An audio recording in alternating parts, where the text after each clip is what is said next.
Binuhat kami ng isang 18-year-old 4-point play dito. Sa sobrang init niya, talagang hin-hardfall na siya. Binabaon yung matatanda. Hin-hardfall na naman siya dito.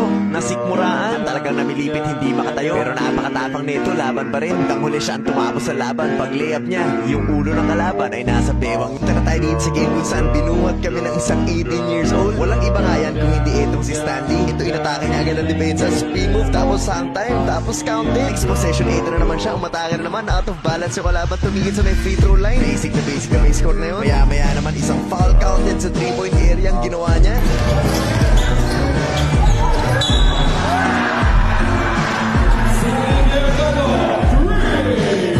Ilang minuto pa lang 7 points kaagad tong si Stanley. Kompleto rin niya ang 4-point play. Dahil nga sobrang init niya, kinakailangan siyang i-hard foul. Dito tumalsik na siya. Tapos 2 out of 2 siya sa free throw dito. Kaka 10 points na itong si Stanley. Masyadong mainit. Nabigyan na naman ng pagkakataon sa 3. Butas na naman. Maya-maya lang nagpop-out sa corner. Nakasunod yung kalaban pero medyo late. Kaya ito butas na naman. 16 points na para sa bata natin. Tapos ang score, walang celebration. Balik sa depensa. At dito napakagandang challenge ang ginawa niya. Napakalinis kaya na ilang yung kalaban. Nakuha namin ang possession. Susunod ba mag-fast break ng kalaban? Ito ginawa niya. Binutata. Grabe itong 18 years old na to. Grabe yung energy na binibigay niya. Dito na double team namin ang kalaban. At umatake siya. Medyo masama ang bagsak na dito. Namilipit siya.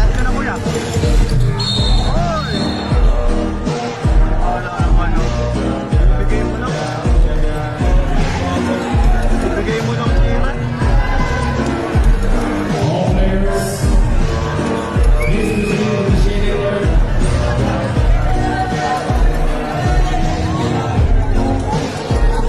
Sabi ko yung buo muna siya. Pero paraban talaga itong bata na to. Sabi niya kaya niya daw ituloy. Grabe binubuhat kami ng isang 18 years old. Talagang sports lang siya maglaro. Pasok ang isa, 17 points na siya. Pag drive niya dito, ayaw na talaga siya paskorin. Foul na naman. Pasok ulit ang isa, 18 points na siya. Kaya maya inatake na naman niya ang depensa. At napakaganda ng galaw niya dito. 20 points na para kay Stanley. Dito habang nagpapahinga, kinausap ko sila. On fire kasi siya, talagang kinakailangan niya mag-focus. Tapos sabi mag-usap, ito nangyari. Pasa niya siya sa corner. Tapos bumitaw. Pasok na naman. Ay sobrang crucial yung tira na yun. Talagang digdigan itong mga oras na to. At sa pag-fast break niya, nagdalawang isip siya.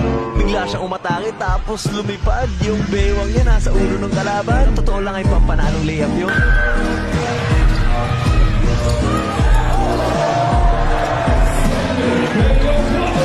...25 points pa.